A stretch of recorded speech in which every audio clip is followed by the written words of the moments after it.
Hi, I have been using a new technique for Duolingo, Spanish in particular, which is allowing me to go at a 20 times faster speed than the minimum speed. And I was going at around 6 times slower than my current speed. It is not about speed. This method has allowed me to pick up the language at a great pace. It's improved my retention, and now I'm able to form sentences and talk in Spanish, text people in Spanish, watch TV shows in Spanish with subtitles, etc. So it just makes me feel great about uh, what technology can do for us. We can pick up a language in a year with these apps, and they have put these bite-sized lessons on Duolingo. Like you can see. Okay, I can't point the finger. You wouldn't see the finger. Okay, but you can see the cursor. So here is a unit, standard unit in Duolingo Spanish. Others in other sections or other languages it might look slightly different, but this is how it looks.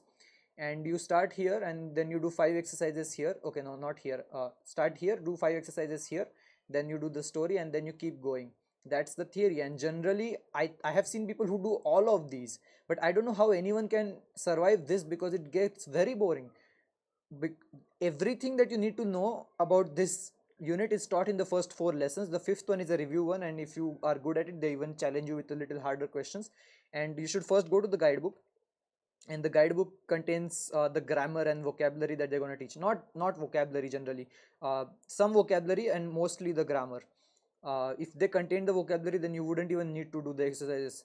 And this is how you should do. But you should do the 5 exercises and one story. So do the 5 exercises, do the one story, because story introduces the language that hasn't been taught yet. And then you press jump here, and then you jump here. And for that you need to pass an exam, get less than 3 wrong, and well, you are in the next unit. So I do 1 unit per day. That's my secret. And I did the entire third section in 28 days, because that's how many units it has. So I know people on Reddit, etc., who are behind me, and their streaks are twice, or like their streaks are much longer than me. They care more. I mean, some of them really care about the XP and the streak, but try not to get stuck in the Duolingo addiction. It is real. Duolingo addiction is real, and I'm not joking. It's no joke.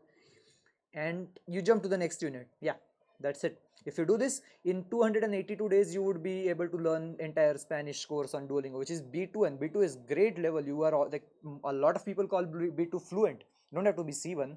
um, okay. And for other languages, so this is how I did for a month. I did all these exercises and jumped. It took me 30 minutes, remarkably very close to 30 minutes. And that is what I love about Duolingo. The time it takes you to do one unit is very predictably 30 minutes. So you could have it in your schedule so perfectly. You don't need to worry about how long it's going to take you. And it's not very abstract, because if you're learning from a book, you could learn 1 page, 2 page, 3 page. Maybe 1 page is too difficult, maybe someday 3 pages are easier. So it's not like that.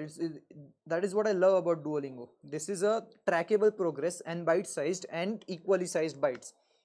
And sometimes they do teach harder grammar in some units, and some units are easy, but the difference is not that high. But for German, I was just jumping to next unit. I don't do any exercises, and you might think that's the crazy thing. You are insane. You are stupid. No, I speak German. I learned it in classrooms, so I speak it, and that is why I can jump. And the only reason I'm still in the section 3, despite having all the proper vocabulary, is because I had been getting the orders wrong, which are messed up in German, and now I'm just practicing German through this. I just jump to the next section. Generally takes 5 to 8 minutes, but I get things wrong. I fail the exams. I have to take them again and again. Um, but not more than 2 times. Like, I pass on the second time. And then there is Russian, and I am not very good at Russian, but I still go and I try to jump to the next section. And now this is an experiment. I don't do any exercises. I just do jump here, and I get things wrong. I try again, I try again, and try again, and I succeed. Sometimes I give up. Um, so is that really a method to learn language? Maybe, but Russian is more intuitively understandable than the other languages, and there's no word order crap. Even though Duolingo forces you a word order on you in Russian, and I hate that. And the Russian course on Duolingo is terrible. It's terrible. They don't teach you any grammar. I'll show you. This is, they just give you a few sample examples, and the sentences are insane. It's like the sentences are like, the poet doesn't have a mouse, the mouse calls his mother who is a cat, like nothing like that. But it's like they care more about the syntax, they teach you a syntax and not semantics, which is not bad, I guess. You're teaching how the rules of the language work, but they have not put a lot of effort into Russian Duolingo. So I would suggest Babbel, but it is paid, it costs a lot. But it's actually good. And don't shy away from grammar. Okay, I think that's it. How do I, wait, hold on. Yeah.